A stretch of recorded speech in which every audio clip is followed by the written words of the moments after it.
It's the Republic of Football once again on your radio. The first Sunday of the year. It promises to be excellent. Amazing year this year is going to be. We're live on your TV, on Channel 1 TV. On radio 97.3 City FM. For this moment.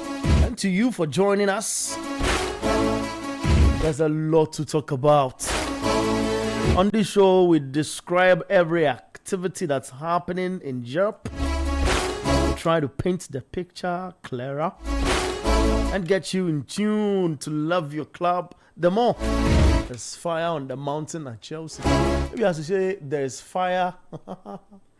There's fire at the bridge. It's fine. Is that better?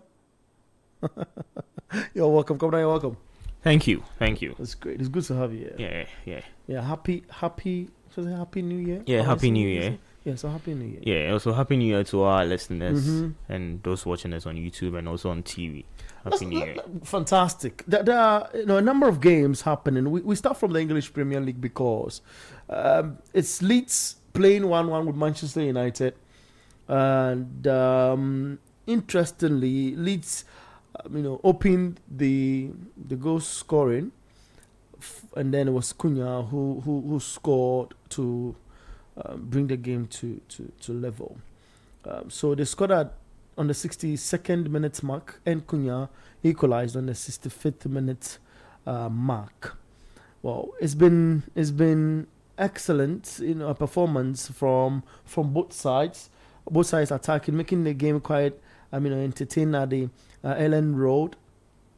And for United, or at the in the happenings now, it's Lucas Perry in post for Leeds United. I'll run you through the stats as well.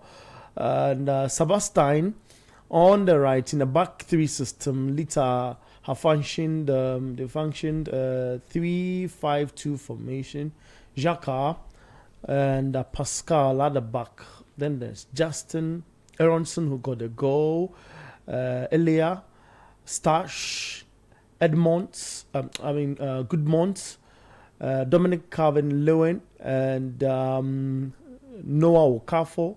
He's been subbed. He started the game for Leeds United. So that's a 3-5-2 formation, trying to dominate the middle of the park. But it's 1-1 as it stands. For United, they paraded Saint-Lomans, Lenny Yoro, Aiden Heaven, Lissandro Martinez at the back in 3-4-2-1 formation. So in the middle, there's Diego Dallo on the right, Casemiro Ugarte, Luke Shaw, then Patrick Dogu, and Matthias Cunha, and Benjamin Šeško, standing for Manchester United. Statistically, United have had an XG of 1.43.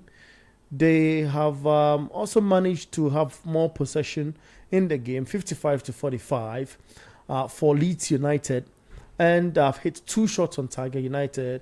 Leeds have hit 3 shots on target.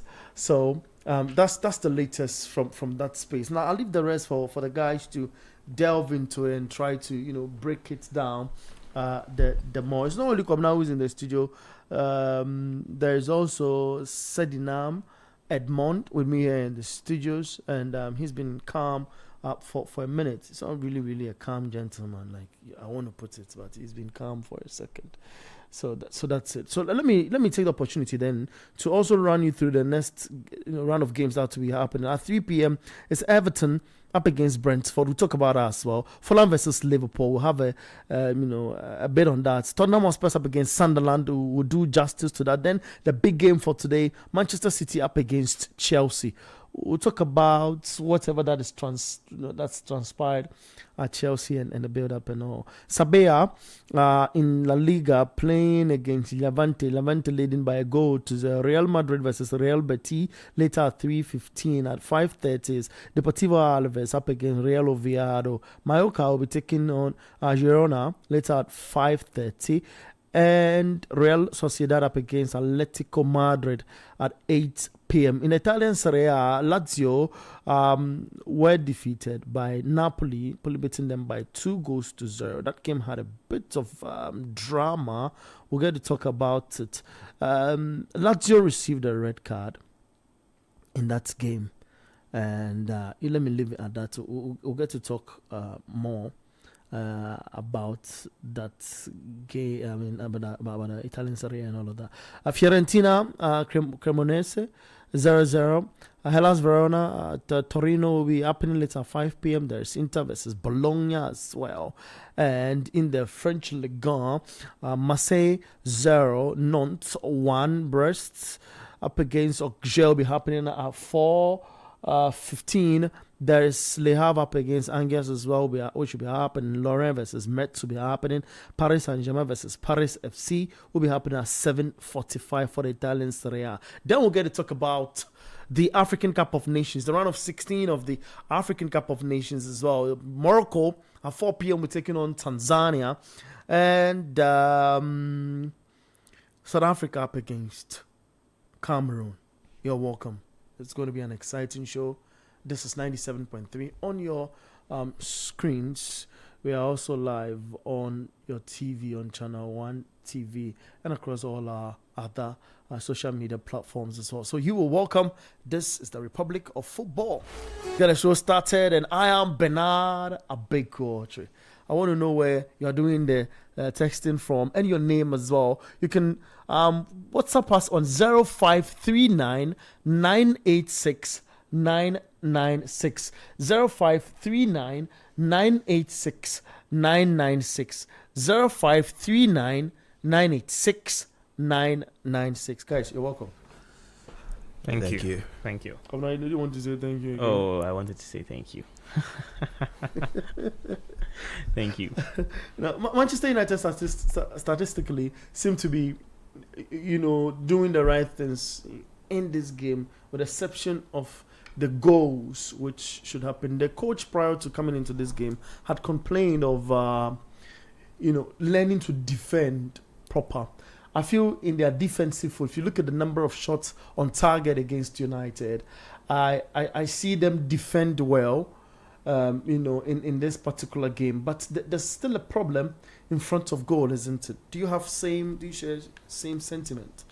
Yeah, with the defending for Manchester United, it's been very good from them so far. Luke Shaw able to draw back very well to defend, and that was very brilliant from him. He's really picked up a bit, this season, and that's very good from him. But the goal from Leeds United, I'll blame it on Hayden Heaven, because I felt like he wasn't. Hayden could have done better. Why do you say so? Because I felt like he wasn't running fast enough. Because it was so bad. So you could see after the goal, he was very down, and they had to just encourage him to just pick up and be able to do their best. So it's been a good half or second half from both sides. Leeds United are just trying to defend.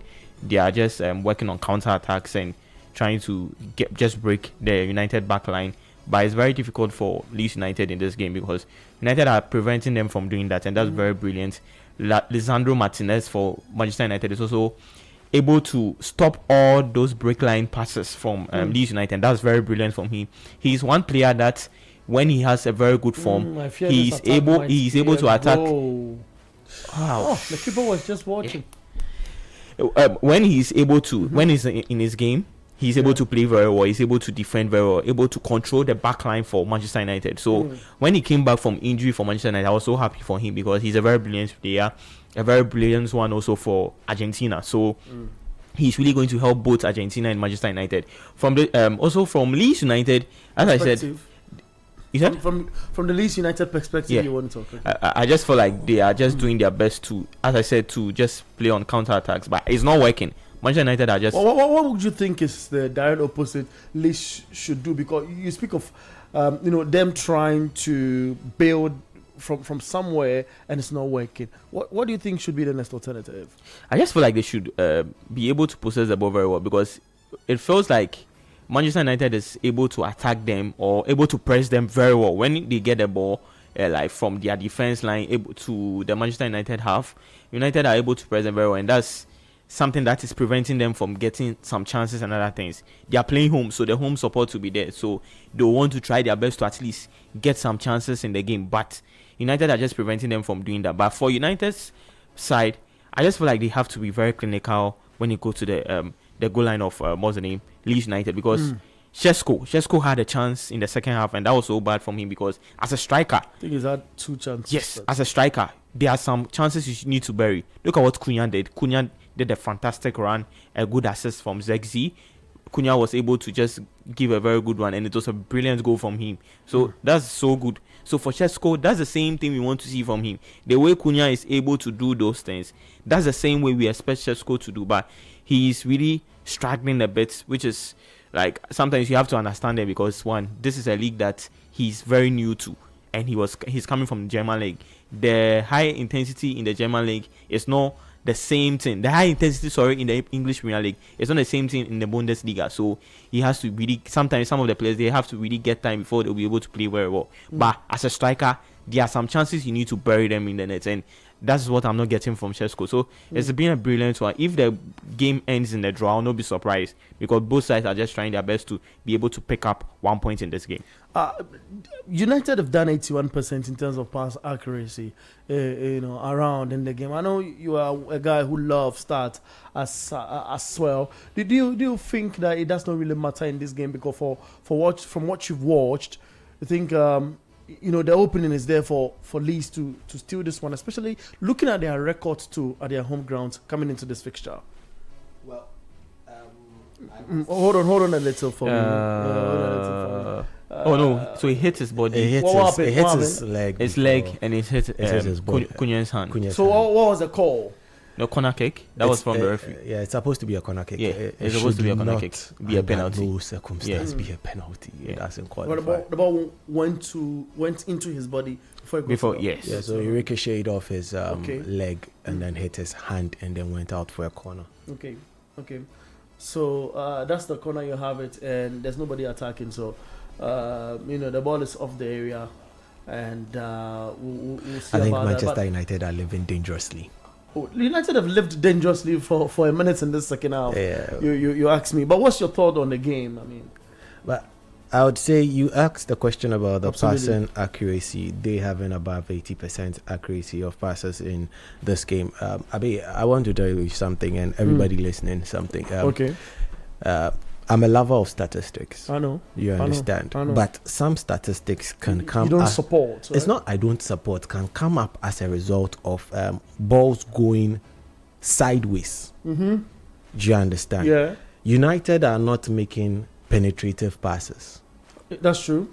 If you are passing the ball from side to side to side to side, you will definitely have high passing accuracy. You don't think the absence of certain players forces United to want to go through that side rather than going direct into the middle like you described, try to give that through ball to result in goal? I don't disagree with that though. I totally agree with the fact that the absence of the likes of Ahmad made it very difficult for United to increase their directness. And Mbomo, don't forget Mbomo. Bruno too. Yeah, Bruno. There's Bruno too as well. Yeah. Okay, you all three Oh, players. it's not as if we are. So you guys should have allowed me to land. It's not as if. I was on Ahmad. I was about to go to Mbuemo. Then I'll get to. My microphone is off. Fantastic. Now, so United have missed Ahmad, lack of directness, not going so direct. Mbuemo for his pressing ability, and also the man Fernandes for his instinctive passes. They've really missed that kind of play in the team, and it leaves them to go sideways, and hope and pray and try and get something up front. This is what I don't understand about Zexi. Ball is still in play. You are standing there, shorting your team and complaining to the referee. Like, what is... And he gives a pass to the Leeds player. You get my point. There's no point. He makes it easy for him. Define him or defend him or what? No, you see, some of us really want to see Zexi succeed. Because I'm not one of them. I see him as a rapper. I told you that earlier. No. I don't see him as a rapper because he doesn't look like Ludacris. Neither does he look like maybe he shaves and looks like Ludacris. You know, Ludacris also had that. Yeah, he had a flow. But you see, Zexi, I don't think Zexi can bust some lines. I feel that a breed of his caliber is very rare, and having the opportunity to work with such and just make such work for a team would have been very, very fantastic, because he's one of those players that provide you with a couple of things that the likes of Shesko even don't provide you. But he's now lacking confidence, and in that sequence of play, he was just standing in front of the referee while play goes on around you in your final third. It's unacceptable. But then again, for United, the passing accuracy can be 100% if they move the ball from left to right. The most important thing here is the scoreline as it stands. It's 1-1. For me, this is the biggest derby in world football, aside the popularity. But for me, it's the biggest, but it has been eclipsed by the popularity of the El Clasico. Which one? The Leeds Manchester United derby is the biggest. Is the biggest. You understand? Yeah. It's the biggest derby in football, but has been eclipsed by the marketability of the El Clasico. Sadi again, yeah. And I look at commentaries on our. People have begun reacting to, on our shows, whatever you say, people react to it. Okay, so you say biggest football derby, but has been eclipsed by the marketability of the El Clasico. There are a lot of commentaries, but look, the number for you to send your messages through is 0539 986 996. 0539 986 996. Sorry about speeding that up, but I look at the table and United moved to 5th on the log. And would you describe it as the festive period have given United a fair taste of what competition is like going into the next campaign, as in 2026, 2027. I know it's early days to ask this question, but we can only assess it by festive fixture list and what have you. So it will surely end up in the next phase. Do you feel competition-wise, this club has felt it, enough? I feel like for me, I even feel United has kind of done well in my bit, because when you look at Manchester United squad and the players they are with, it's very difficult for you, because in this game, when you check Manchester United's bench, apart from Zexi, all of them are youngsters, and as you don't have any hope that this player that you are bringing in is going to perform very well, maybe to prove to be very good. But United getting in their last 3 games, they've drew 2 and won 1. That was against Newcastle, and they drew against Leeds United, and the previous game that was against Wolves. That was a game I felt like they should have won. But as something that they should just know how best they will be able to help them. But when you check the league table this season, most of the teams, apart from, should I say, Arsenal, the rest of the teams are not really performing very well. Oh, I disagree slightly, because I look at City's numbers at the Etihad. Out of 8 games, they've done 7 wins, and I feel that's a lot. I feel City themselves didn't start well, but when you rate their performance now, has not been bad. Okay, so then I agree. You want to correct yourself? So let me correct myself. Great. So maybe if I take out maybe Arsenal, Manchester City, and Aston Villa, the rest of the teams have not proved to be very good. This is like, it's been on and off from them. You see some games that teams will need to win. Villa has been. I think you have to take up. The people have started attacking you on the YouTube channel. That is, I said Villa. I think you should be picking your points. So there's Villa. Manchester City, and Arsenal. And Arsenal. Yeah. And I think even below Villa. Okay, below Villa is City. So below City is Liverpool. Liverpool. Yeah, and the point difference between City. You want to save him? Yeah, I want to save Kwame. So the people already think you are doing an agenda today. No. But what I said is very true. The derby. If you check, I urge them. Fair. I get it. Fair. We can get into the top 10 derbies in world football, and I'll explain why each and every one is where it is. Don't mind. I think they have their opinion as well. So you save Kwabna from this derby. I think Kwabna wants to say the traditional six. The traditional 6 clubs, because performance, right? Yeah, Sunderland has proven this season that they are one of the teams of the season. Yeah, despite where they lie. Yeah. Yes. So Sunderland have proven it, and everybody thought that Brentford would go down, but Brentford is holding on. Crystal Palace is also performing in and out. Fulham have been very flat, but are still around the conversation. So I want to save Kwabena a bit. He wants to say the big. Let me go through a few messages, get the show lively, and we'll talk about. I want us to talk about the other games as well, but let's stay a while longer on the table and how events are panning out. For a second, but I do the messages and I come to that. So Josiah Aye says Tottenham Hotspurs win. Newcastle win, Manchester City win, Liverpool win, and he says Mali did what coach said on Friday. Benjamin Sesko makes me miss Prince Tego.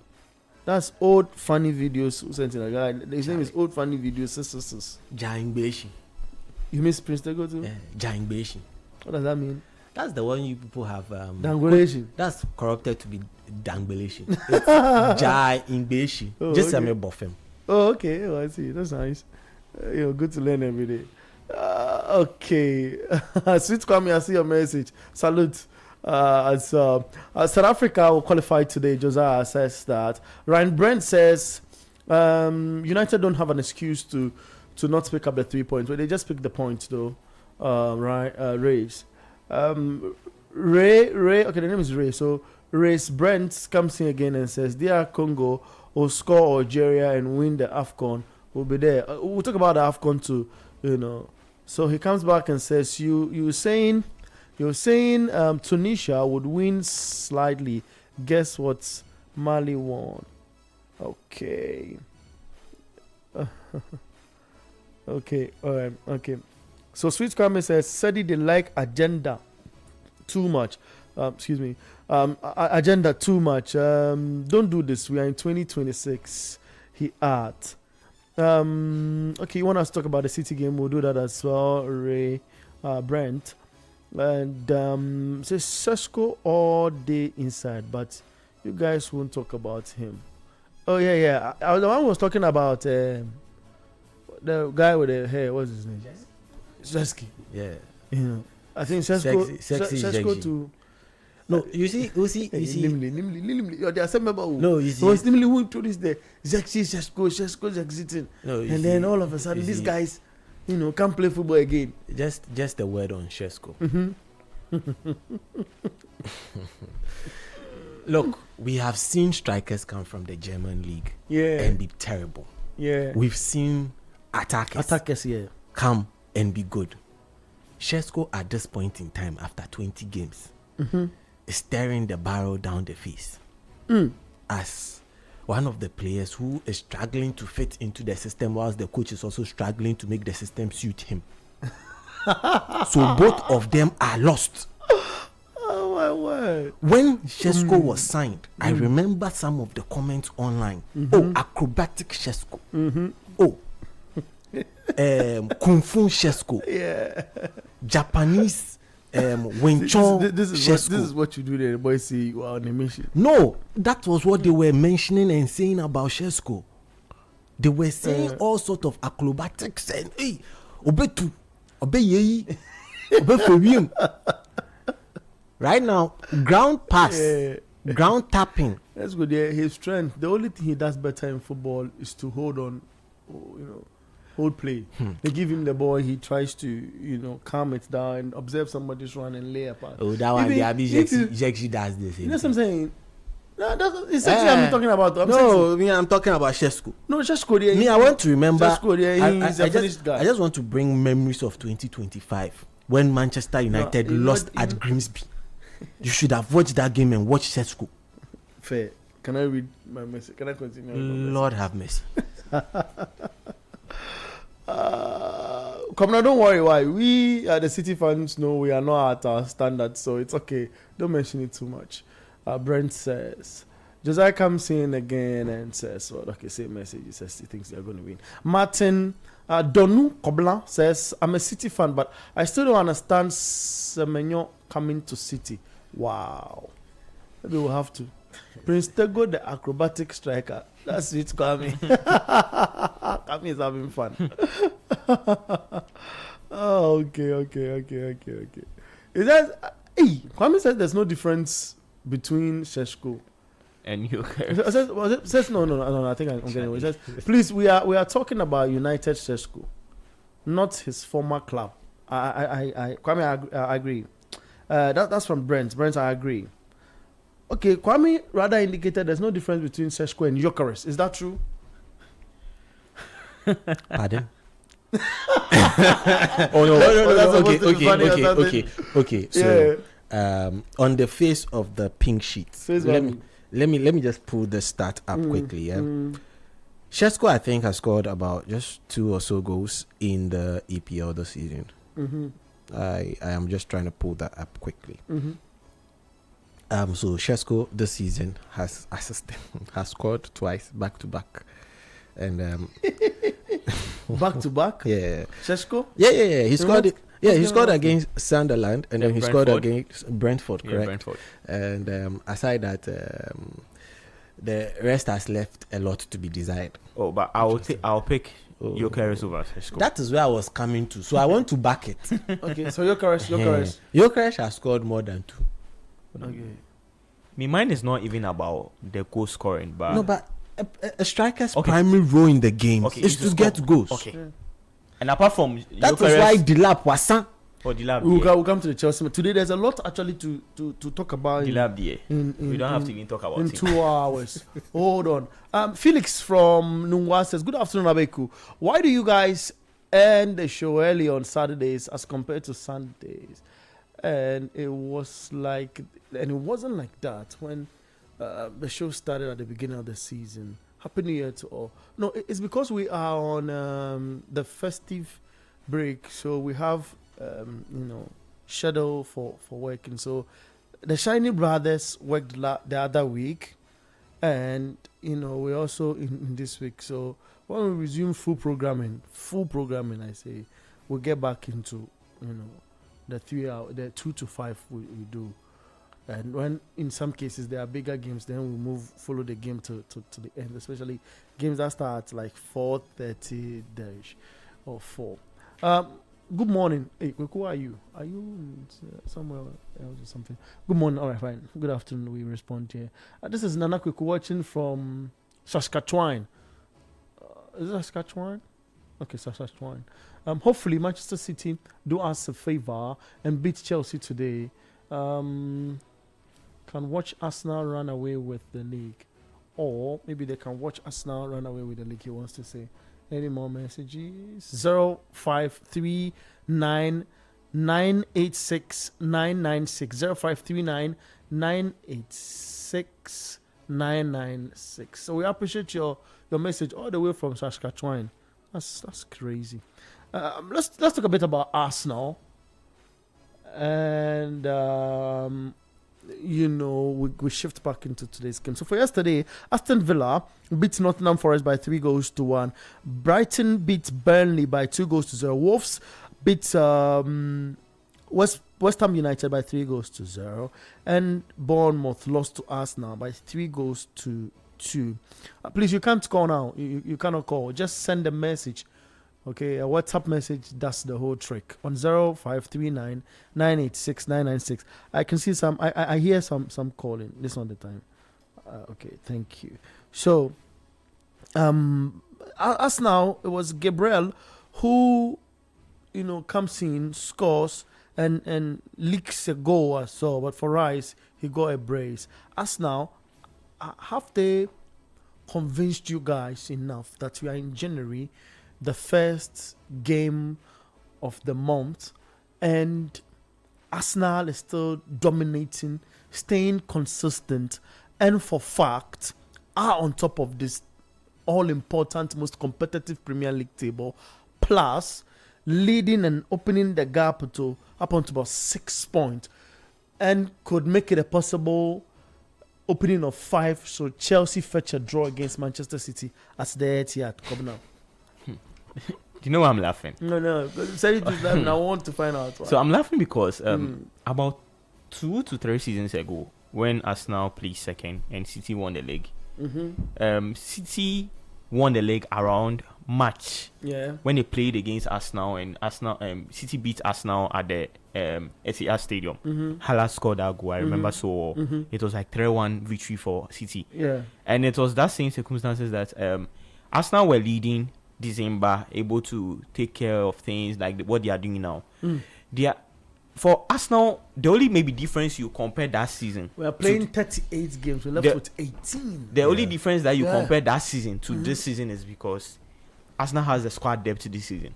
Okay. When you check Arsenal's bench yesterday, when you check Arsenal's lineup, and you check Arsenal's bench, they had Eze on bench, Saka bench, Trossard bench. So they have this kind of team that previously, when you check Arsenal's bench, it's so difficult for you to even get someone to come from bench to be able to score a goal. In the 4-3-3 in the front lines, they started with Gabriel Martinelli, Victor Gyökeres, Noni Madueke. Thank you. So there was Trossard, Saka on bench.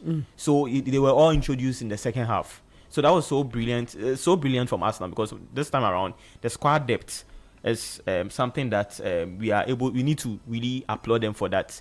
But it's the coach that's still there. That's Arteta.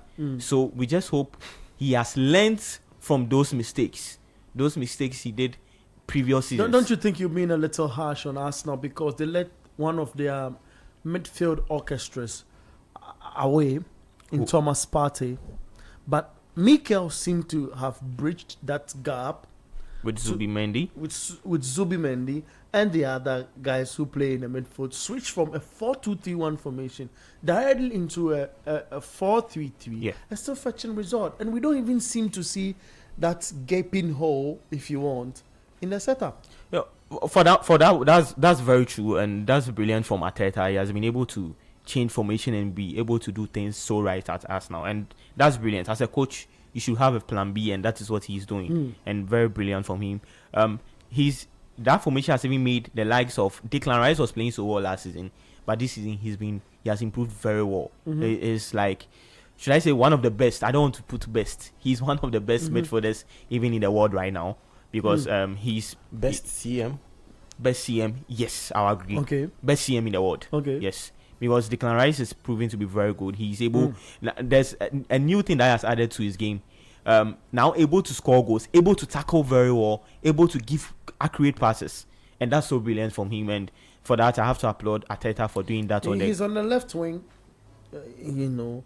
and I've seen him in a 4-2-3-1 where he serves as a double pivot. A double pivot. I've seen him in a 4 sort of number 8, 10ish position. I think he's versatile. What do you think? Yeah, he's versatile, and that's so brilliant from him, and very good from Declan Rice. Yesterday he was able to get a brace in that game, and it was very good, because last season Arsenal lost that game against Bournemouth.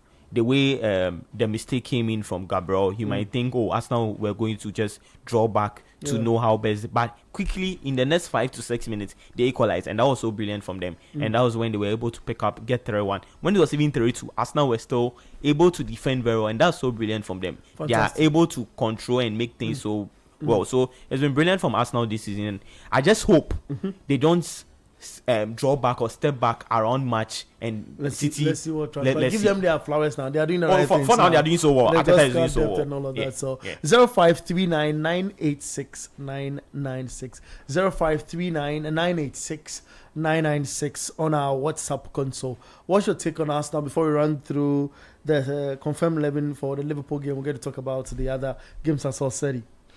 Well, for Arsenal, I saw you smile when I spoke about the Thomas Partey situation. Yeah, because you let go of one player and you are looking to possibly let 3 players step in at different times to play that particular role. That shows the important role Partey played at the club. Let's not deceive ourselves. Occasionally, you've got Christian Norgard, who is on the bench, who comes to play in that position. Very frequently, you've got the man Zubi Zub.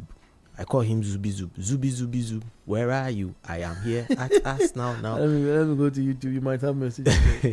Zubimendi. You also get Zubimendi to come and play in there. And occasionally even get Mikel Merino dropping into that particular hole to play. That shows how important Thomas Partey's role for Arsenal had been in the past. But moving forward from the Thomas Partey role and they letting him go and down, they looking at things this way this season. I feel Arsenal's depth has been commendable. It's taken years for Arsenal to get to where they are. Arteta has been in charge of Arsenal for the past 6 years.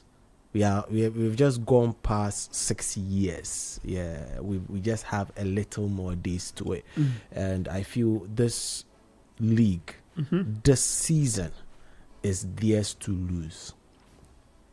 Because all the games that let them down in other seasons, they have mastered the courage to surmount those games.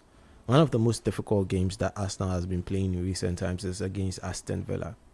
I remember when someone who was very, very close to certain Arsenal folks got stuck at the stadium after they were beaten by Unai Emery some seasons back. He couldn't believe his eyes. It took him 30 minutes to gather himself and get out of the Emirates. So I think that they have grown.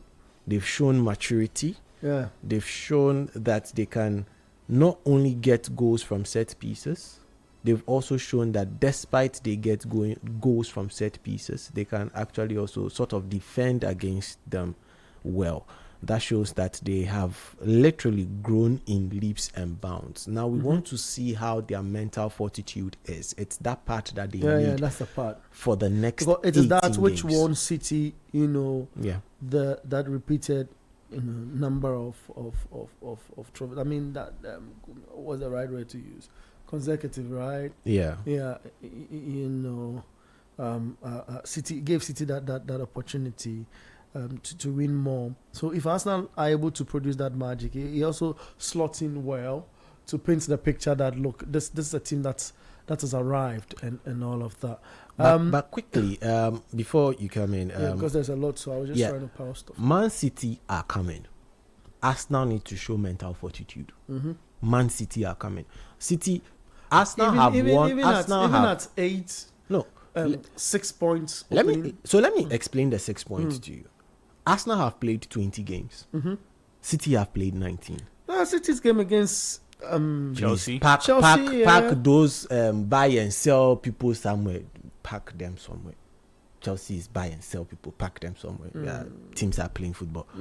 Now, Arsenal have won 15. Arsenal have won. Arsenal have won.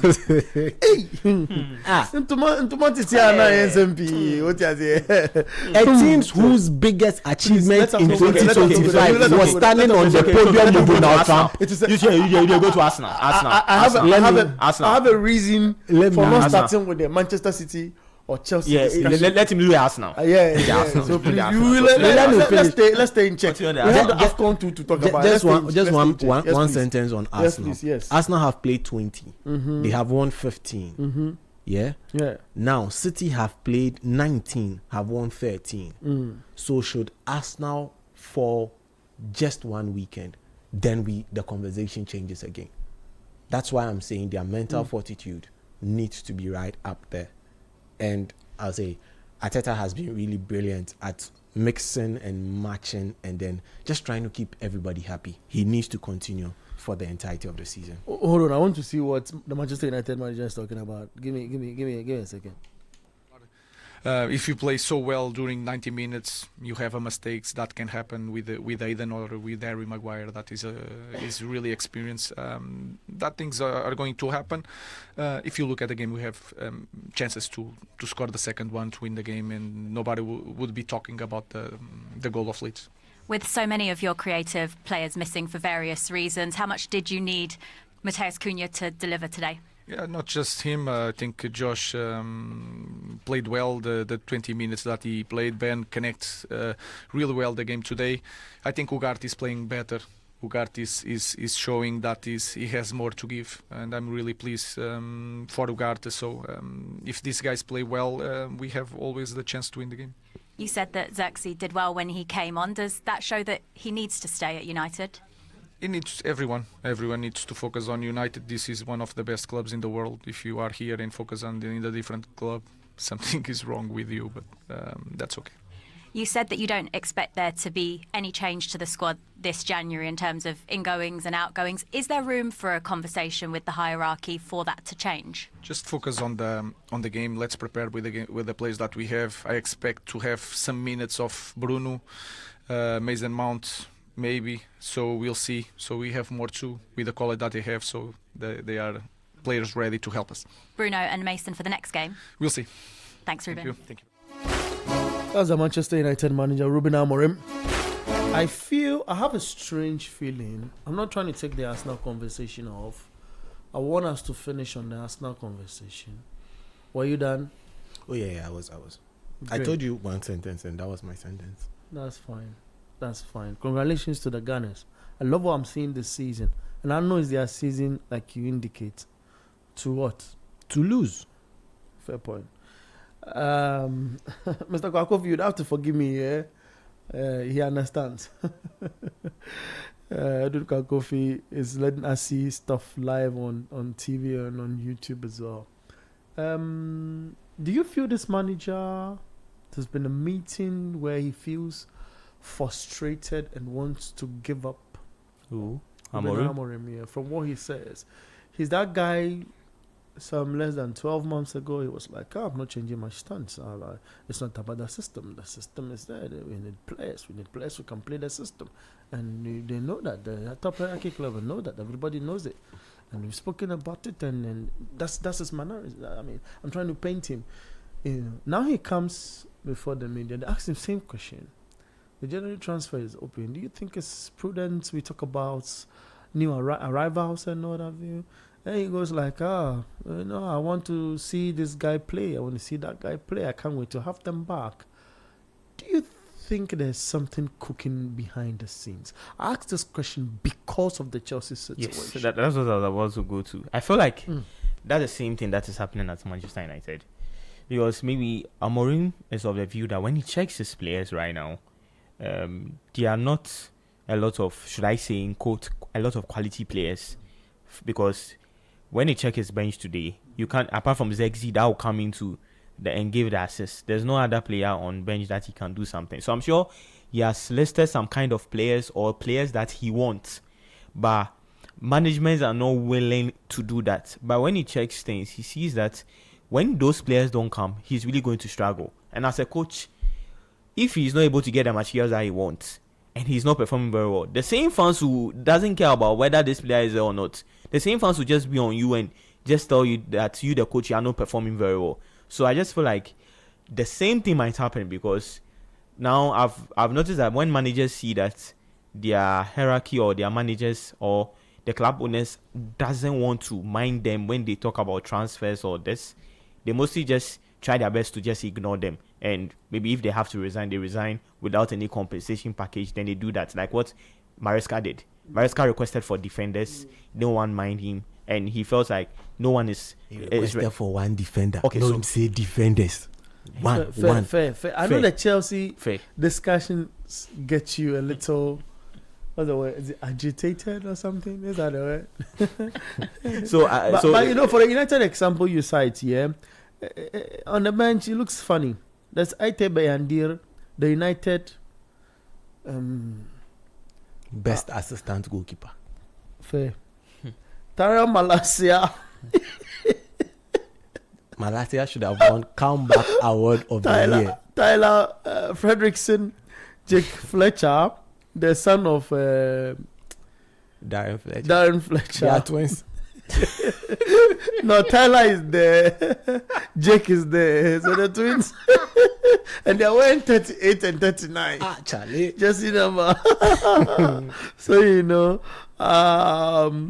Lassito is there. Lacey, or what we want to call him. Bendito Mantato is also there. Then there is Godwin Kukonki. These guys look like I'm not saying anything. Fair point. Let's get into other discussions. We're getting into trouble. 0539986996. Well, Liverpool will be playing against Fulham at 3 p.m. People have the view that it's going to be super difficult at the Craven Cottage. Yeah, Fulham. He claims. Yeah, Fulham. What you wearing today? Juventus. Yeah. Is it Juventus that have that player Jonathan something? David.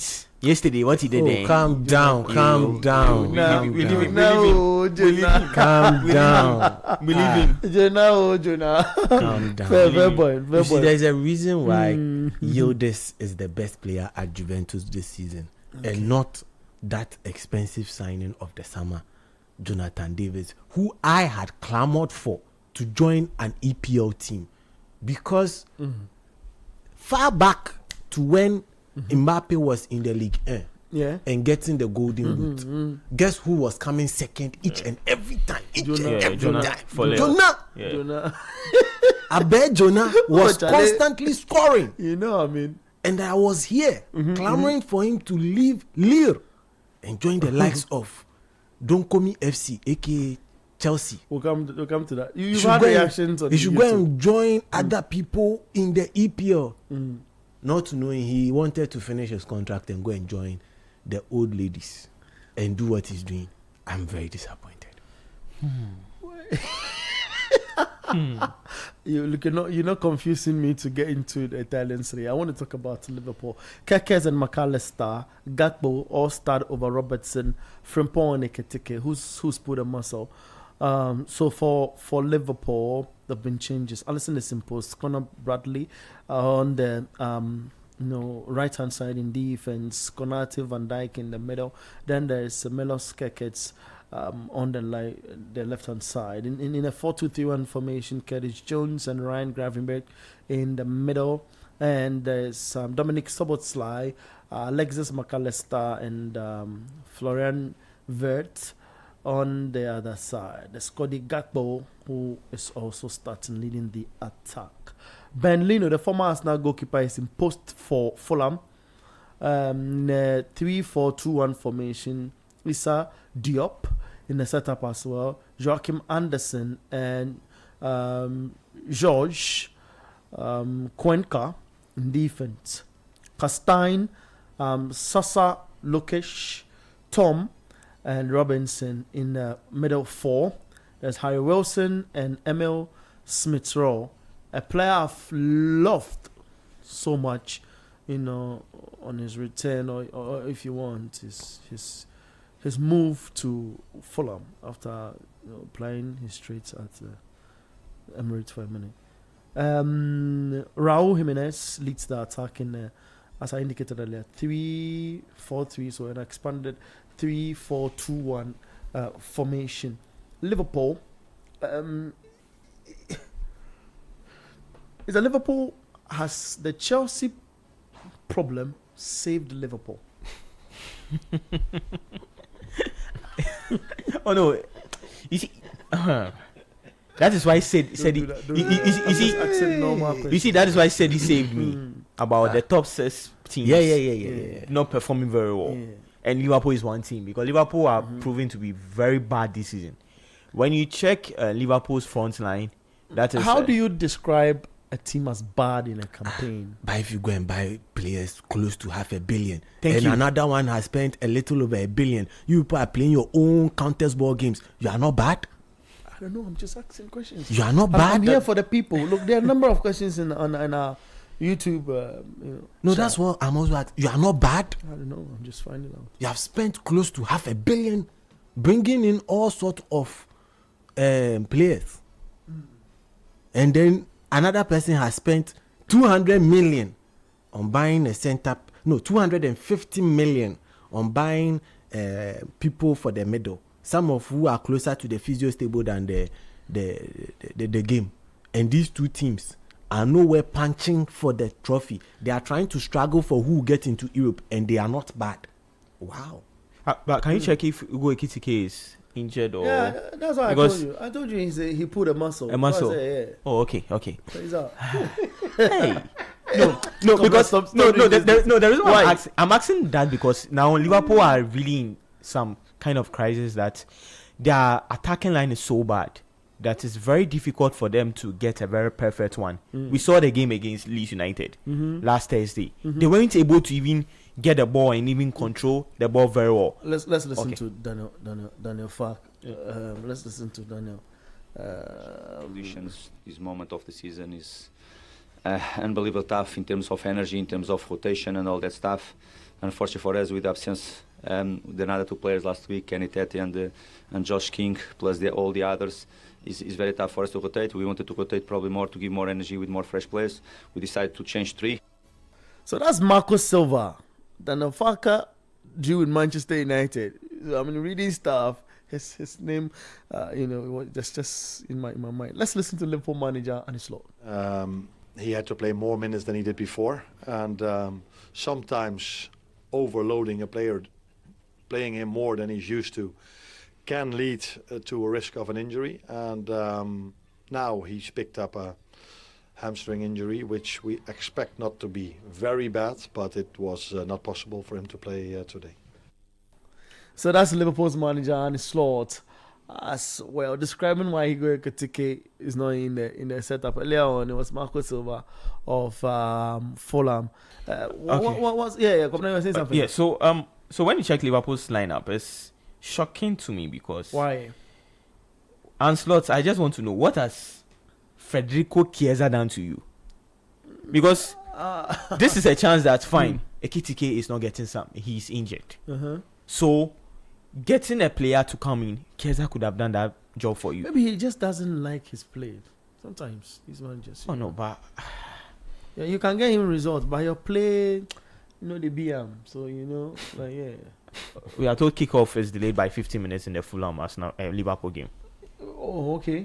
Well, I'll get you the reasons behind that. But you have it. Let me just. So it's so surprising from Liverpool how they've lined up and Slot trying to not start Chiesa in this game. That is why I feel like Liverpool needs to do their best, because even if you check Liverpool's lineup, I feel like they still need to do their best to get Semenyo. If they have to do Liverpool. Semenyo to yes. Liverpool. If they have to do any late bid for Semenyo, they have to do it. It's gone. Because the front line, the players just playing behind Gakpo, Florian Wirtz, McAllister, Soboslai. And Soboslai is one player that is kind of very slow. He's good, able to defend and playing as a number 8. But playing him on the wings is very difficult. We even saw it when he was playing as a number 2 or a right back, which he was struggling a lot. But this time around, playing as a winger is going to be very difficult. And now, McAllister playing as a number 10. That is something that I want to see how best he'll be able to play, because it's very difficult for Liverpool right now. Because when you check their lineup, it's difficult for you to pinpoint which player will be able to get the goals for Liverpool, unless maybe they have to do crosses that Gakpo will be able to head, or when they get some set pieces that Van Dijk will be able to head, or Konate. Because apart from that, I don't think Liverpool will be able to just move the ball very well to be able to score a goal, because the Fulham players will be very stubborn. The likes of Robinson, Harry Wilson, Emil Smith-Rowe, Raul Jimenez, very good. So it's going to be a very difficult game for Liverpool, because what they played against Leeds United, it wasn't impressive. So if this is the same thing they are going to do against Fulham, Fulham will really punish them a lot. They really need to back up. That is Anslot too. Great. Interesting. You have the reasons for please, the delay. I do. So the reason is there is a medical emergency at the ground, and that has held everybody back for 15 minutes. Additional information indicates that all the substitutes and the rest of the team or the benches are in the dressing room. However, Liverpool is actually on the pitch, just just trying to keep themselves warm. All the players aside Kekes is also Kekes is the only one not wearing their jersey. No, he's wearing the jersey. He's wearing full-fledged kits without their overcoat or their fashionable gear that they normally come into the game with. So that's the latest from the Craven Cottage. But the game starts at 3 p.m., right? Yeah. Players are on the pitch. No, so they say medical emergency in the crowd. Maybe we know when they normally say medical emergency, they are trying to really polish some stuff. Absolutely. Yeah. So Craven Cottage, we take everything because very there's seriously. a game at the Robert Minson Sports Stadium, I come and tell you that there's medical emergency, so the players are in there and they're not coming out. You said you would not forgive me. No. But in this case, the weather is very cold. So they need to keep warm, so that their muscles are at optimum cooking when they come onto the pitch. What do you have in terms of stats, or per what you've read in relating to this game, Liverpool Fulham? So Liverpool Fulham in recent times has been a fantastic game to watch all the time. But let me tell listeners that that's not the only game happening as it stands, though. Yeah. I read the fixture list out, so there's Crystal Palace and Newcastle United also playing. But let's talk a little more about Liverpool.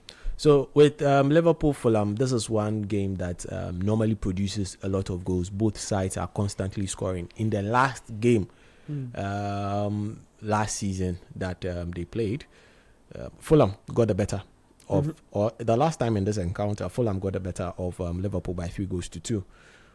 Occasionally we see red cards in this game as well. But one thing is to note that despite the fact Fulham lie 12 on the table, they are just 3 points away from Chelsea. What does that mean? No, I'm just trying to let Chelsea people know how dire their situation is, and Fulham fans should also know. No, let me just finish my sentence. You see, Chelsea. We've not gone into the Chelsea discussion too. Okay. You're even making Mr. Kwakofi laugh. Like, no, but hear me out. Chelsea has 30 points. Sunderland has. Did I say Sunderland? Sorry, Fulham has 27 points. Fulham and Chelsea are in the same vicinity. It's a derby.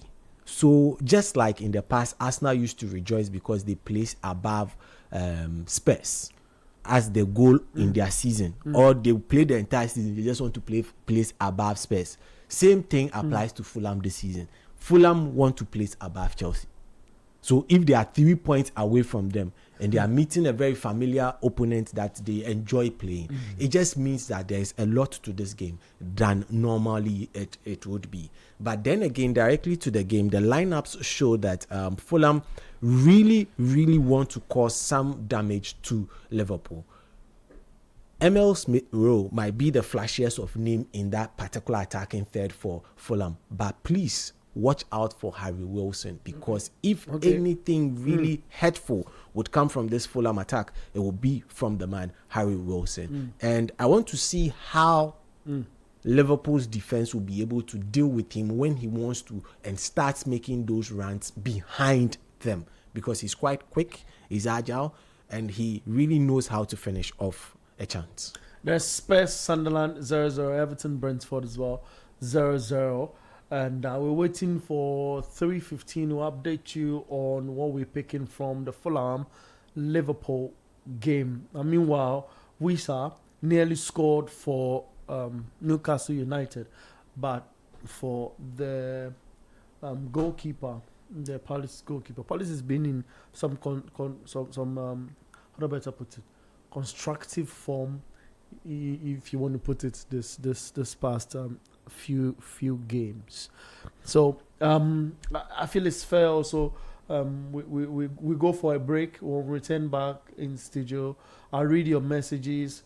We'll get into the rest of the games, whatever that happenings are. I'll give you the lineups, and we'll get into it. Then we'll get to talk about AFCON, and we'll get the show moving. This is 97.3 City FM.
he tries to paint the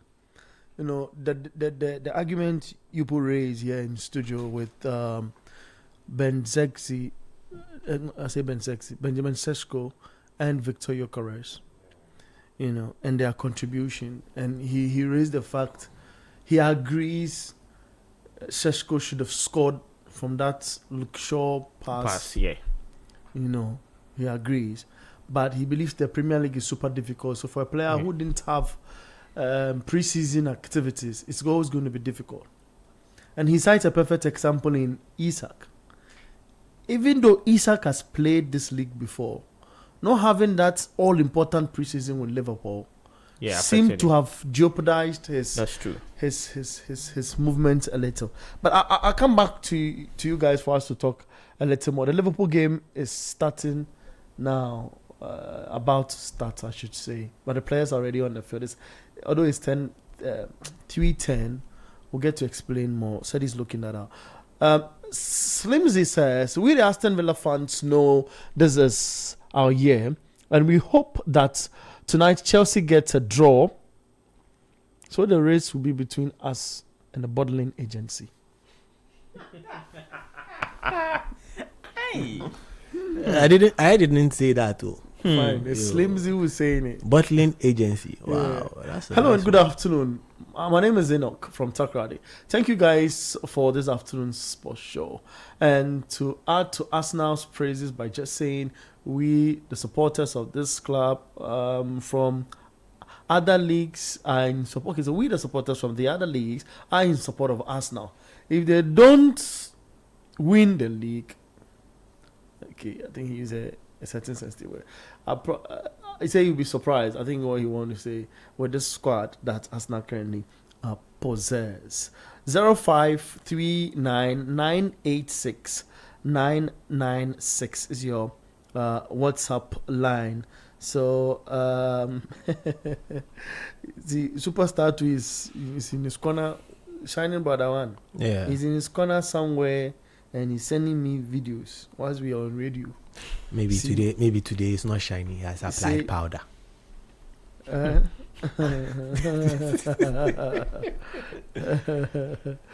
feel him. Whoever he is, he's following us and all of that. So, yeah, he's telling me. He says, "I don't watch you guys. Hey, we don't watch you." Yeah. that's Gabi affair, Now the shining brother one has come to stay. The last time he tells me somebody screamed, shining brother one. He was like, but why are you calling me shining brother? I'm like, have you forgotten you are shining brother one? Yeah, why do you, So all of that in the mix, guys. That's just by the way, but. Liverpool back on the pitch. We'll get to talk about them, but I'll run you through quickly the games and what's been happening when we went for the break. Then we will delve into other stuff. We'll get to talk about Chelsea, Manchester City, which is on the heart of many. Newcastle 0, Crystal Palace 0, Tottenham Hotspur 0, Sunderland 0. For Newcastle United, in post is Nick Pope, Lewis Miley. In the right hand side of defense is Malik and Fabian Shah. In defense, Lewis Hall in defense as well. In the back four, in a 4-3-3 formation, there's Sandro Tonali, Bruno Guimaraes and Joe Linton. Then Jacob Murphy, Jon Risa and Anthony Gordon leading the attack. Dean Henderson is in post for Crystal Palace. Dean Henderson is a former Manchester United goalkeeper. Jefferson Lemar, Maxence Lacroix, and McGay in defense. Nathaniel is in the midfield together with Watson, Will Hughes, and Mitchell. Then there is Pino and Brendan Johnson with Jean-Philippe Mateta up front for Crystal Palace. 0539986996 your WhatsApp line. 0539986996. For Tottenham Hotspurs, let's see if our Ghanaian brother had the opportunity. Vicario imposed my favorite player Poro in defense on the right. We have Romero, Van de Ven, and Ben Davis in defense. Ashley Gray and Rodrigo Bentancur in defense. In a double pivot role, and there's Tel. Mo Kudus today plays as a number 10, and there's Odobe and Richarlison up front for Spurs. For Sunderland, there's Robin in post, Ham, Nordi, Omar, Dennis in defense, Shaka, Gatruida in a double pivot role, Adingra, Enzo, and Maenda with Brian Brobe up front. The Brian Brobe guy, they say he's a Ghanaian, right? Yeah. You are saying, Have you seen a Brobe? The Fulham Liverpool game has started. Sorry. Have you seen a Brobe who comes from Netherlands before? Have you seen a You Gakpo? see, when people is saying something, Obe I won't challenge Gakpo. it. You say he's coming from I'm not Frimpong. challenging. I'm not challenging it. Frimpong.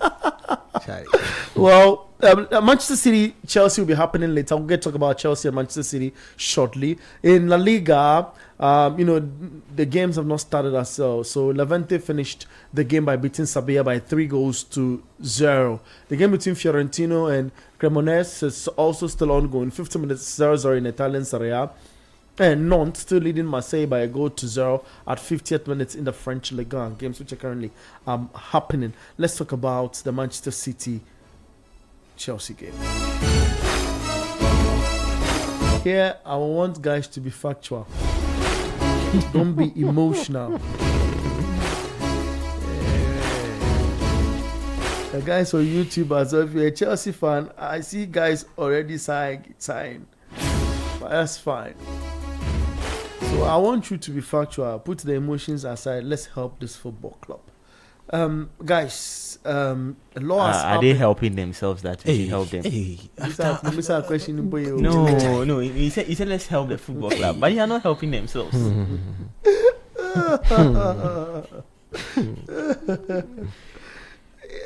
Otumfor cases. What's the unnecessary reference to Chelsea when the topic isn't related to Chelsea? No, I was drawing. You see, listen. Where is Chelsea on the Sid Kwame league? says no emotional analysis. Yeah, man, no emotional analysis today.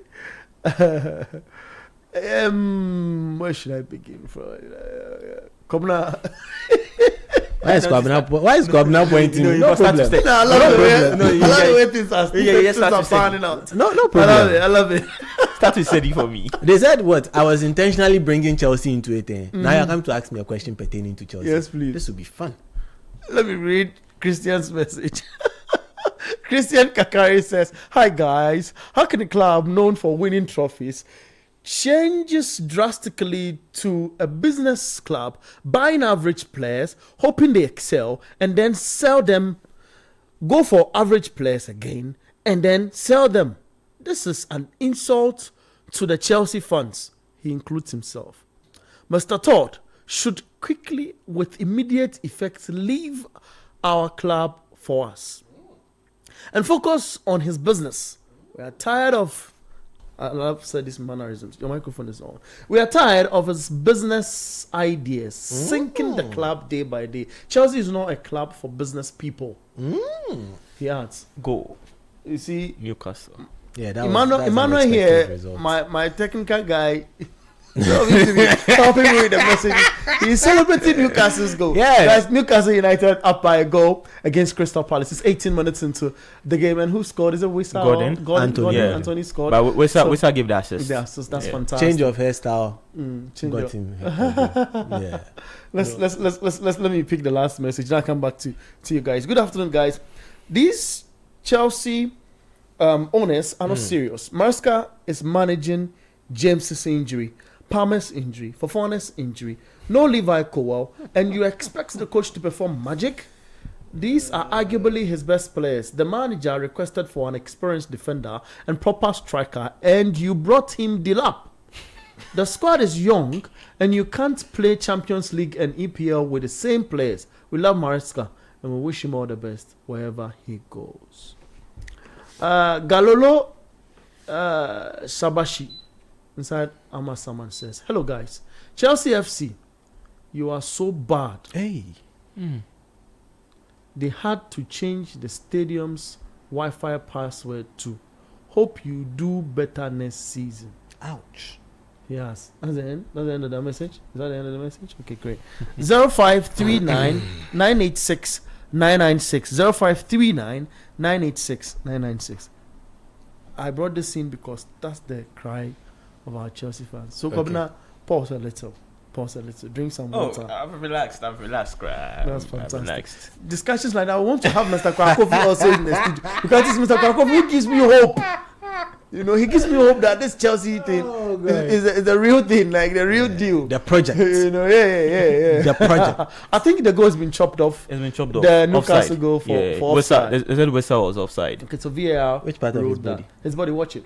Oh, his That's hand. a part of it. What were you about to see? No, it's not only his hand. This is what Arsene Wenger is speaking of. You see, it's not only his hand. Wenger this is difficult. calling for Wenger, a former Arsenal coach who's now with FIFA, is calling for the full body to cross the line before it can be judged or judged. For that one too, I don't agree with it. Do you know why I don't agree with that? Right. Like Nicolas Jackson. Watch a Score 100-meter dash. Yes. Oh, this The football, moment. this football, this football. No. You're just trying to make everything as equal as possible so that people's talent and people's hard work would make them stand up above others.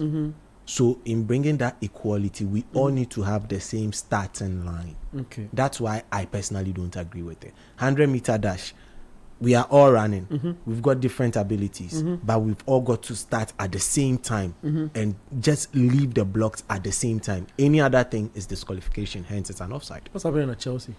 So let me explain something to Chelsea fans. You think they are too smart? Chelsea fans. No. Chelsea as a club. Chelsea as a club. Oh yeah. Let me explain. When the Russia-Ukraine war started. I like where you're going. Cook it. So when the Russia-Ukraine war started, the former owner of Chelsea, Roman Abramovich, has close ties with the current president of Russia. Okay. He owned Chelsea, and hence, as part of sanctions, being meted out to the leader of Russia and his cronies or allies, they had to sell off Chelsea. Maybe let's make it sweeter. Maybe entourage, fine. Okay, his entourage, his close pals. Good. Yeah. You make it cronies, and it sounds like it's okay. It's close pals. Thank you for that. Cartel sort of. Hey, Charlie, you have gone foul. I beg you. I beg you. But then again, the Chelsea team at that time had just won the Champions League. They had Thomas Tuchel as their coach. Yeah, the current England boss. Yeah, and Chelsea at that point, their accounts were frozen. There was this famous presser by Thomas Tuchel, Tommy Tuch, where he said that's where he got the name Tommy Titi from. Yeah. He said he was going to use his own money to fuel a bus and drive the Chelsea team to their Champions League destination. We have been doing this at the Busia Draft too, using the coach sponsor stuff. Okay. So it's a standard practice. Standard practice. Now, Chelsea was up for sale, and eventually the British government sold Chelsea to this group. Now, the funds that were that got accrued from the Chelsea sale is still frozen, by the way. Let us also understand. And the Roman is still frozen. That's, I think, 2 billion, a little over 2 billion pounds sterling is still frozen.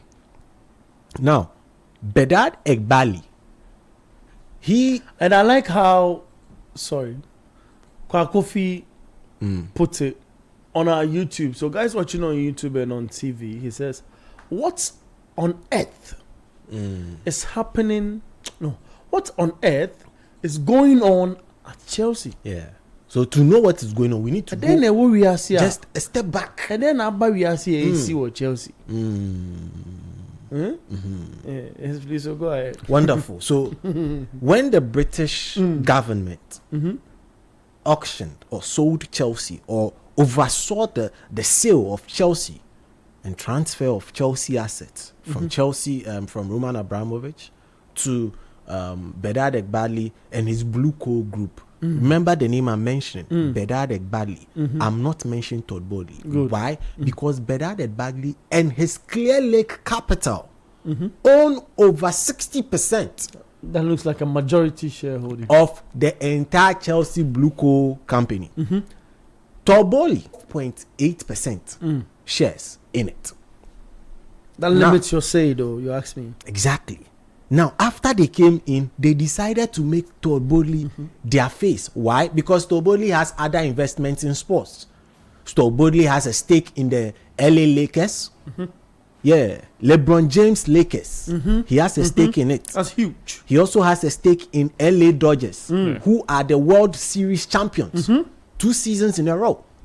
They've got the best batter and pitcher in MLB history. No one has ever seen a player like that. He even doesn't speak English. That's a handwriting of Todd Bowley. That is where Todd Bowley gets his sporting experience from. Now, he came, joined this consortium. They purchased Chelsea. And Bedard Egbali and his guys are what we would call their investment bankers, or they are people who are in charge of, I'm just looking for the exact word. So they have people's money that they invest and take a portion for themselves. They've got management fees, and those are technical things I'll not get into. So the main purpose of Clear Lake purchasing Chelsea, quote me everywhere, is solely for profit. Was, is, and will forever be solely for profit. You blame the UK government? No, I don't blame them, because they were looking. Chelsea were in a dire situation. Chelsea were, if it had continued, Chelsea would have gone into oblivion. Chelsea FC, as we know it today, would not have existed if the sale was not put together for whoever brought the best thing on board. Okay. And when you are purchasing something, you can go and see all the sweet things, but Agronifem. True. Now they bought the club. And then, for the last time one of my guys wanted to run an election around the Techiman area, he used Agroniform, and indeed he lost. Yeah, we know. Yeah. Shout outs to him though. Yeah. Kojo Entry, shout out to Kojo Entry. Yeah, we'll leave the name at Kojo Entry. Yeah. I mean, that's the name proper, Kojo Entry. Don't worry. Fair. Let's go. Let's stay on the subject. Let's stay there. Now, so this Clear Lake Capital Group have always wanted to make profit. Now, what did they see as making profit? They saw purchasing high valued assets for future sale as a way of making profit and dividend for their investors. Break that down a little. Now, so high value assets in this case means players who have a high ceiling, okay, and are young enough to be groomed and then further on sale, and then proceeds from that goes back to the Blue Coal, and then it's distributed. Can we cite Liam Delap as an example? Oh, not only Liam Delap, I'll start mentioning names. Fantastic. Oh, Let's go on. Now they come in, and then Todd Bowley gets nominated as the face for a couple of years. Now he's trying to acclimatize to a new environment. He goes on having dinners in Barcelona and carrying documents about doing all the shenanigans. And he actually also gets overpriced in the market. He gets overpriced for the sale of Moise Caicedo. He gets overpriced for the sale of Enzo Fernandez. And then he even gets overpriced for the sale of Cucurella. No problem. They start gathering the squad. Now, they notice that the fans are clamoring for a trophy. I want Chelsea fans to be truthful to themselves. What led to the sacking of Tommy Tuchel, aka Thomas Tuchel? Totality. Yeah. He said what? He had a falling out with the ownership. True. Every coach who has come after him has some way somehow had a falling out with the hierarchy. Except Graham Potter. No, not so. Graham Potter was one person.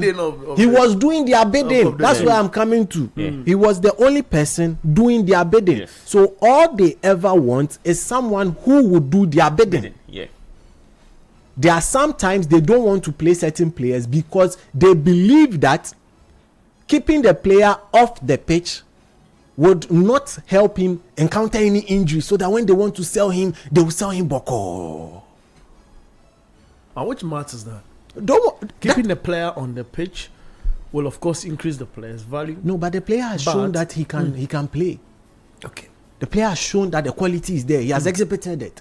So now let's just manage his minutes whilst we also introduce other players, so that when he's gone, the other players take over. Now they also got to know quickly that purchasing players from other clubs would just end up enriching other clubs. So they wanted to build a club model, owning other clubs. I want listeners to note that the City group and the way City and the mindset City have of owning a myriad of clubs is totally different, guys, from what he's talking about. Manchester City. Yeah, Manchester City. Thank you. Thank you very much for the correction. It's not a question. I just needed to. Totally different from what Blueco seek to do with their multi-club ownership. So their multi-club ownership, I just don't want to disturb your thought of flow, but I have questions though. Okay. So their multi-club ownership is literally to have a place to nest their own players and then sell within the group till the player gets to the pinnacle, which is Chelsea. This will be a goal. This will be a goal for Fulham. And then leaves the entire franchise. I feel we should wait for confirmation.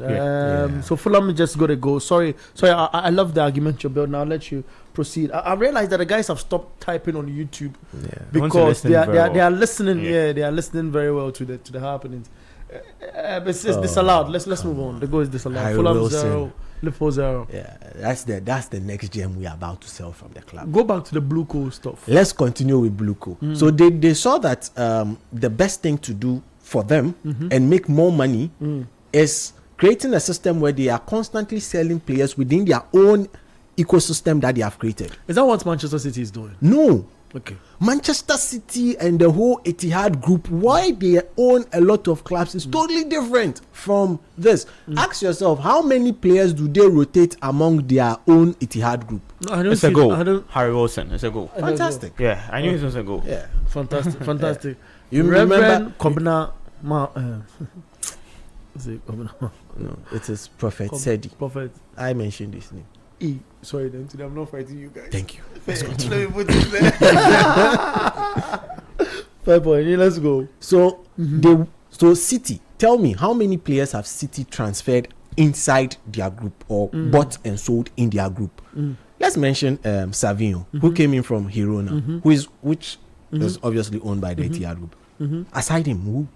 But for Chelsea, in recent times, we can even see them sending players to loan at some particular clubs. Chelsea and loaning out talent, I feel, is something that's been there. If you don't perform, they would take you to. No, it's been there. They have the loan army, but now the loan army that is actually considered prospect only goes to their second team. Yeah, that is their second team. That's Strasbourg.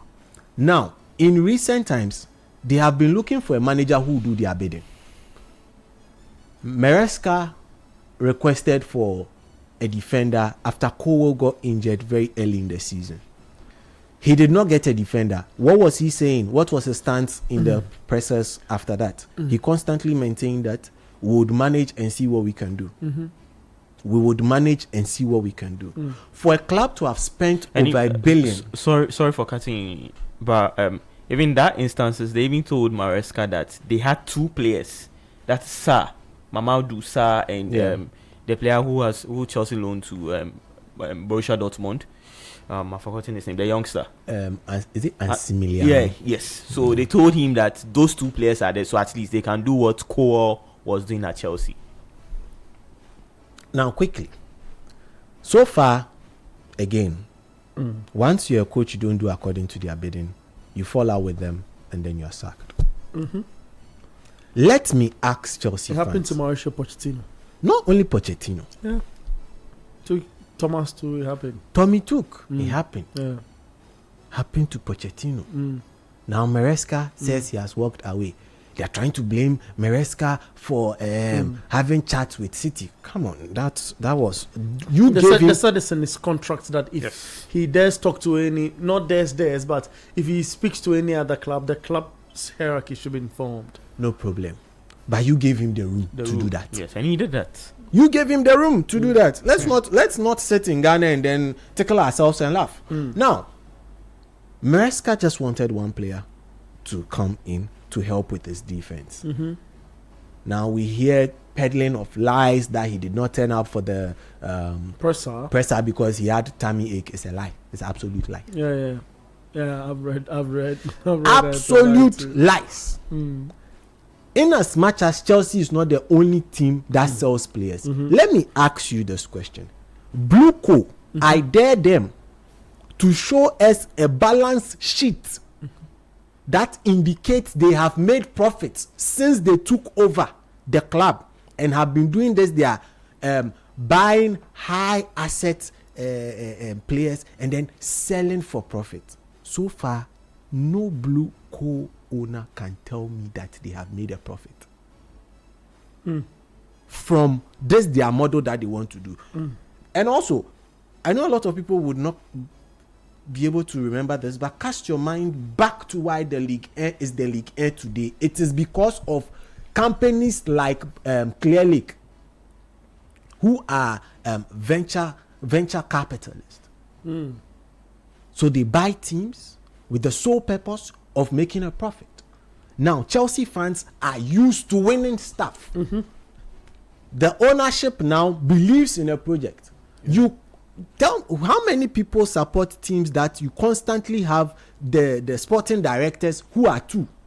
One row for two people. Who is who? We don't know with that particular one. Aside that, you constantly have the upper echelons of the club just barging into the dressing room each and every time after a game. That's what we do at the Bushina Dwarfs. My operations director, myself, together with other executives, we get into the dressing room if things are good. If things are not good, we are there. Okay. I'm allowed to be there, to some extent, because I'm allowed to in certain zones at a point. Okay. But it happens in Ghana too. No problem. But here lies the situation where the coach wants autonomy of his players. Now, the second part, another part to all this is... Before you get into the other part, let me, by way of update, in 36 minutes, let's... our guys know, people are not happy when I stop you, but Brentford 1, Everton 0, Newcastle 0, Crystal Palace 0, Spurs 1, Sunderland 0. Kudos...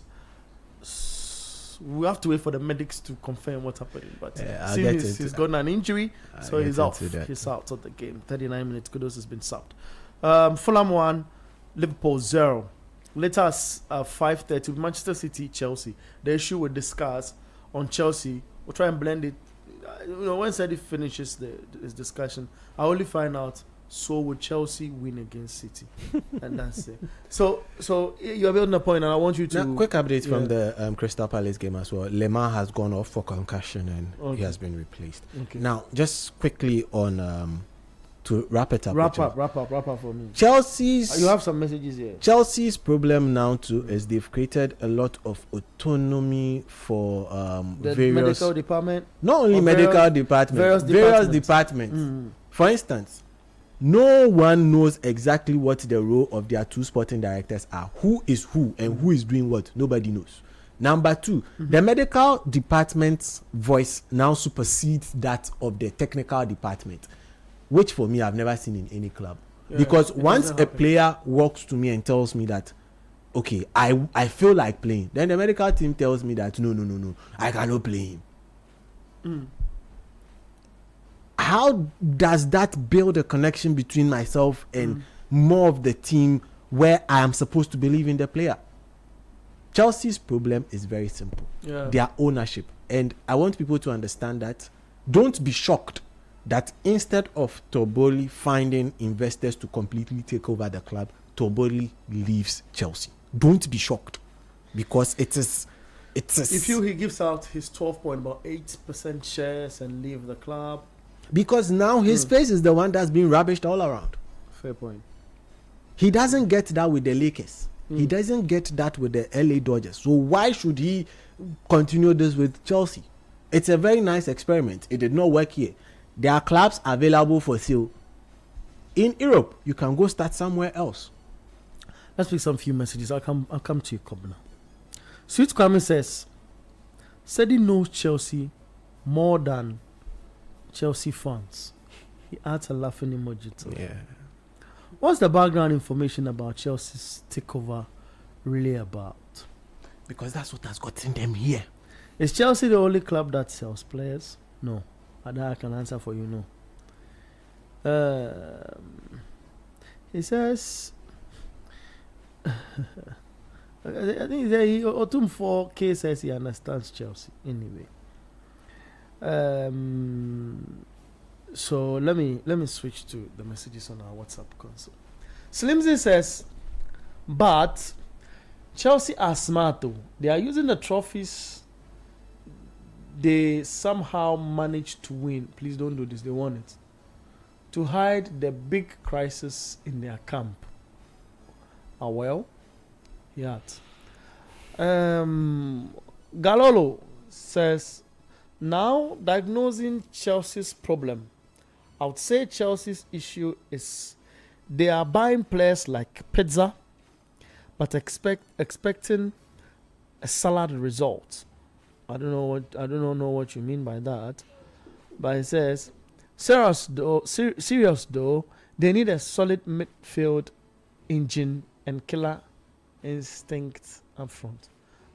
Galolo, I don't know what you're analyzing, honestly speaking. A killer midfielder?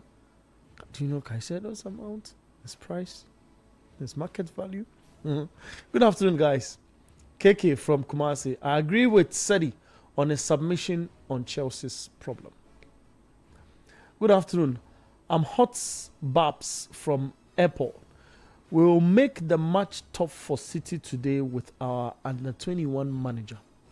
And promise you, me, we are winning at Etihad. Blue is the color. And small boys, and the small boys are good. He says, I say, the gym had like vim. Vim, yeah. Felix from Nungwa says, at this point, I'm perfectly convinced Sedinam is a full Chelsea supporter. No two ways about that. Fair point. No, Fair but point. no. The microphone is off. Your microphone is off. Someone just shared this thought. Your microphone is off. I feel we should give people the room to also, share their thought. Offside. Offside again? Yeah, offside. It's 2-0 Newcastle Crystal Palace. Fulham 1 Liverpool 0. It's Chelsea. First off, City's manager Pep in the presser describes Maresca as a very, very, very incredible manager. He's worked with him before. He knows the gentleman he describes. Would this push Pep Guardiola to give a special pep talk to beat Chelsea, looking at the records City has at the Etihad in the last about 8 games, meeting Chelsea without Maresca as the coach? As I feel like that is what is going to happen for Pep, because he will check Chelsea's bench, and as the under-21 coach who is there, I always say, as a team, sometimes when you check your bench, you are a Chelsea fan. The character. You are a Chelsea fan. I sense a bit of disappointment in your voice. Is it? Oh yeah, I'm very disappointed with how events have panned out. Yes, because Maresca is a very good manager. Let's take everything that Maresca was a bit stubborn in some of the games, and he wasn't listening to some of the games. But people say Chelsea fans are strange because we're calling. Yeah. No. The dismissal of this coach. So I understand them because now when you go to the market, when you're talking, he didn't talk. So I plead with you to. You see, when you go to the market, there is no coach right now. Maybe apart from maybe Zinedine Zidane and other coaches, but Zidane is not going to be a Yes Amasa man. You feel Chelsea is doing a Yes Amasa job? Yes, that is what the owners are doing. If you don't get a coach that is able to just listen to you very well, they just feel like no, they just need to let you leave, or maybe they need to do some way for you to resign, or they have to both of you have to just part ways mutually, which is so bad from the team. Because first of all, you see, when Chelsea wanted a coach, they had a long list, which the likes of Nagelsmann, Enrique, and even people were even saying Enrique was close to joining Chelsea. But I'm sure because of this year's Amasa and how straight they were about they being part of transfers at Chelsea, although for PSG in a way they are part, but at least he's also able to take decisions. Maybe when he says he wants a defender, they listen to what he has to do and what he has to say, and they just do it for him. They weren't able to get, and they had a championship coach by then. That was Maresca. Yes, because he won the championship with Leicester. Fair point. Yes, so they felt like, oh, okay, with Maresca we'll be able to get him and just let him do what he's supposed to do. Now, fast forward, Maresca felt that in his first season, he has been able to win the Conference League. He has been able to win the Club World Cup. He feels like, oh, okay, I've been able to do so well, because most of the times in most of the team's first season, he knew the job he was coming into. Oh yeah, he knew about it, but he felt like as a coach or everyone in life, when you upgrade, you always feel like, oh, now maybe I deserve more, maybe a promotion or something in life. Then you leave. If I feel I've upgraded at City FM, and I came here knowing certain nitty-gritties of this job. There were certain pointers. So if I feel I've grown and I can't respect the pointers which I agreed to initially, then the best way for me is to exit, isn't it? And allow the brand stay at that level. So when he was coming into Chelsea, he knew the status quo of Chelsea. He understood what Chelsea was going to do. And he decides to want to be what Chelsea don't want. The best way is, all of that tendency. I know, said he's built a point from somewhere. I want our concentration now to be on the boys. I know they are divided a little going into the City game. You feel it's a fuel to win against City at the Etihad? It's going to be very difficult. First of all, you're not even playing home. You're playing at the Etihad Stadium, and that's a very difficult grounds for Chelsea. The last time Chelsea beat Manchester City was in 2021. That was the UCL final. Since then, Chelsea have played City in a lot of games, be it the FA Cup, Carabao, and they've still lost since 2021 till date.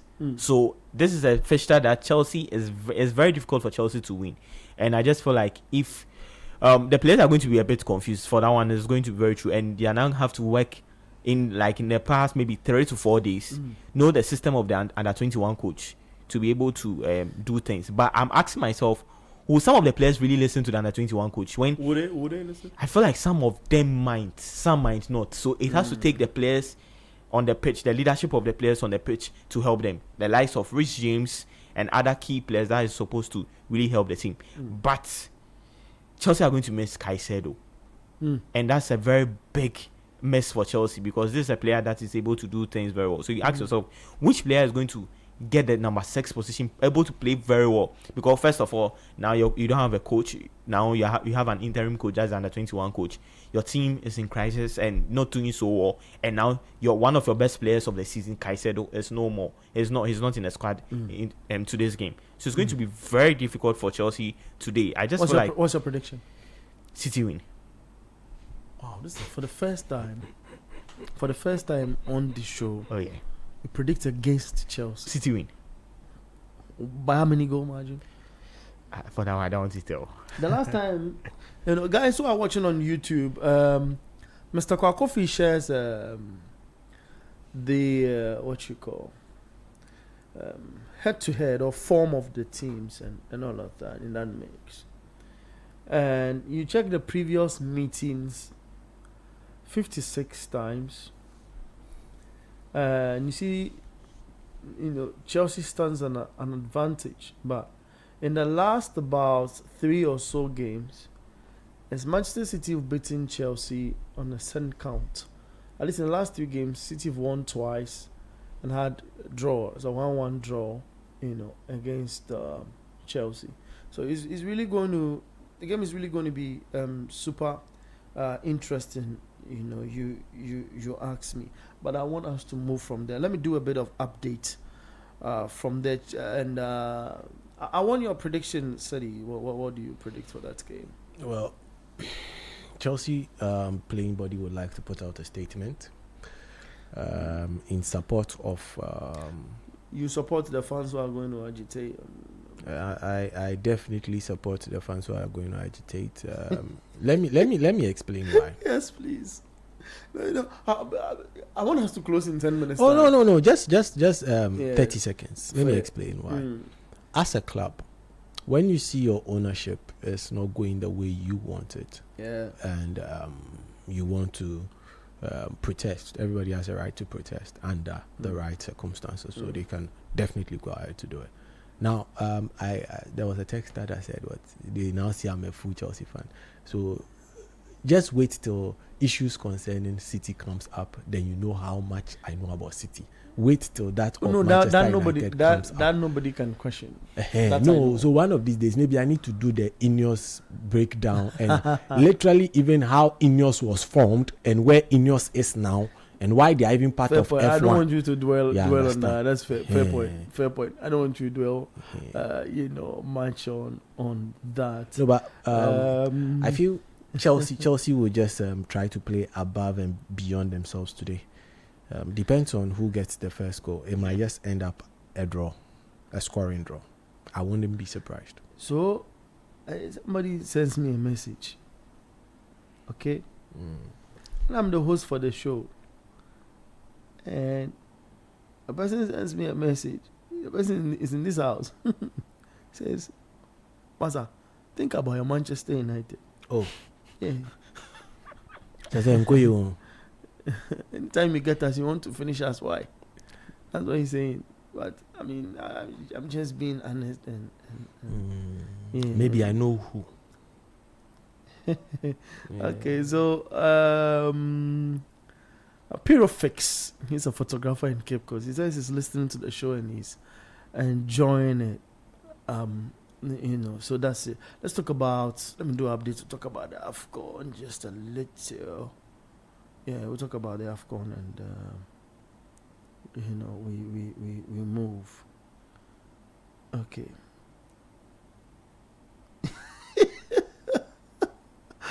Sorry, forgive me. What the guys are sending me on the message in my personal box is interesting. Okay, so it's half time. Brentford 1, Everton 0. Newcastle United 0, Crystal Palace 0. Tottenham Spurs 1, Sunderland 0. Fulham 1. At 39, the game started a bit late, 15 minutes into time. Liverpool 0. Manchester City Chelsea is later at 5:30. In the La Liga, it's Real Madrid who've taken the lead against Real Betis. Madrid 1, Betis 0. Garcia got the goal for Madrid. Deportivo Alaves will be playing on Real Oviedo at 5:30. Same time, Mallorca will be taking on Girona. Real Sociedad will play Atletico Madrid. Then in the Italian Serie A, it's 88 minutes into the Fiorentina and Cremonese game is 0-0. And that's it for games which is currently happening. Let's talk about the African Cup of Nations for a second before we leave. Morocco, Tanzania. We did a bit of it on Panorama the other day. You have, going to relax and, visiting the football gods again. You feel something different would happen between Morocco and Tanzania? Sadi? Tanzania. Even surprised how they made it to this point. In 2 point. And going by what we've seen from Tanzania in this AFCON, at least the best I can say for them on that account is they might get a goal.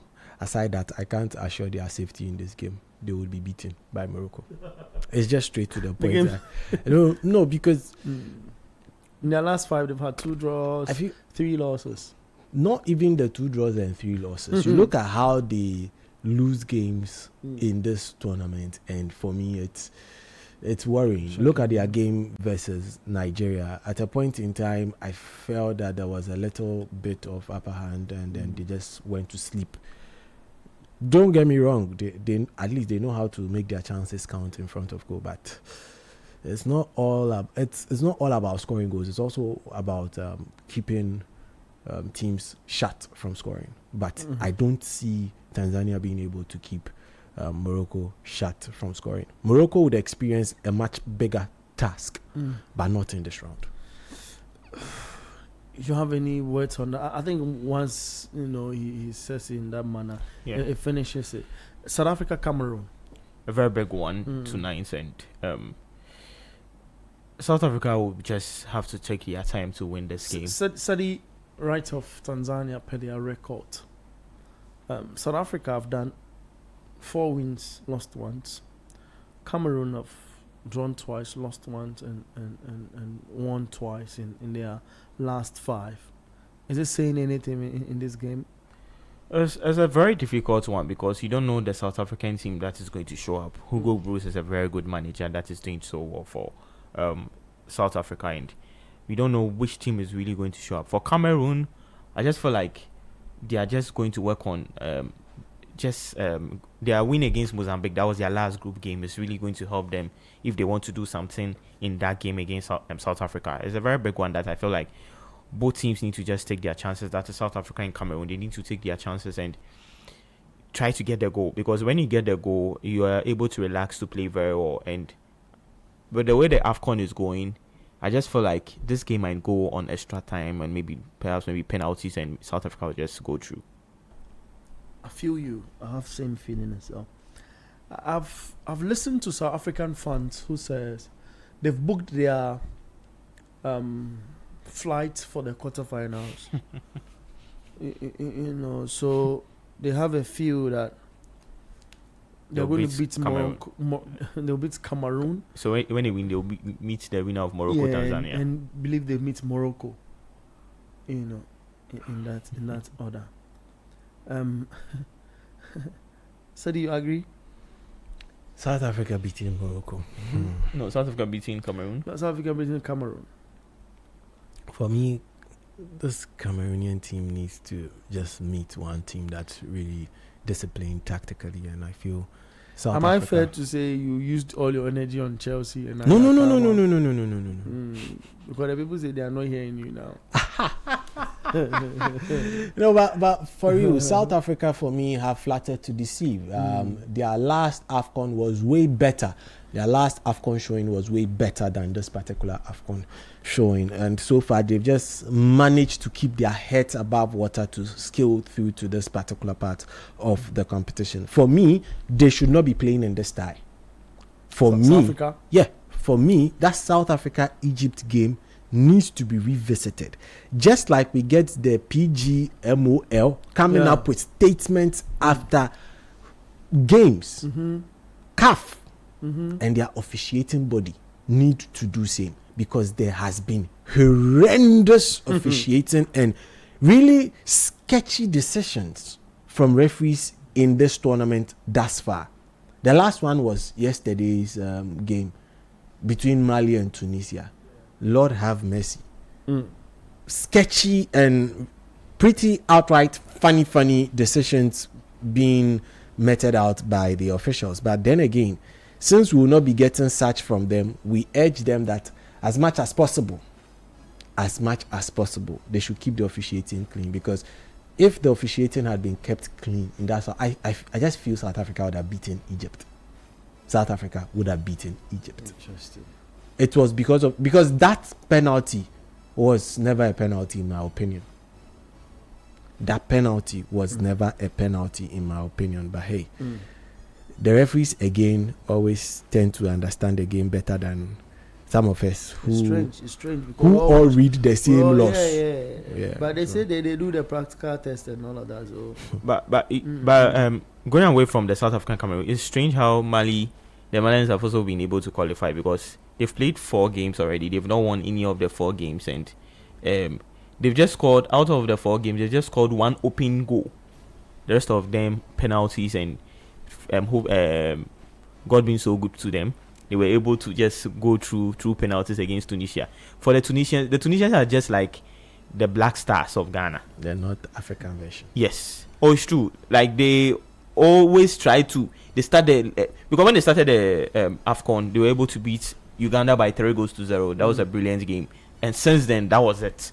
They just went off, and for the past 6 to 7 AFCONs, they've not been able to show up very well. Either they will be eliminated in the round of 16 or quarterfinals, and that's so bad from them. So Mali able to qualify and now meeting Senegal in the quarterfinals. It's going to be a very big one. The Senegalese need to really take that game very serious, because the Malians are just they're a team that plays haram football.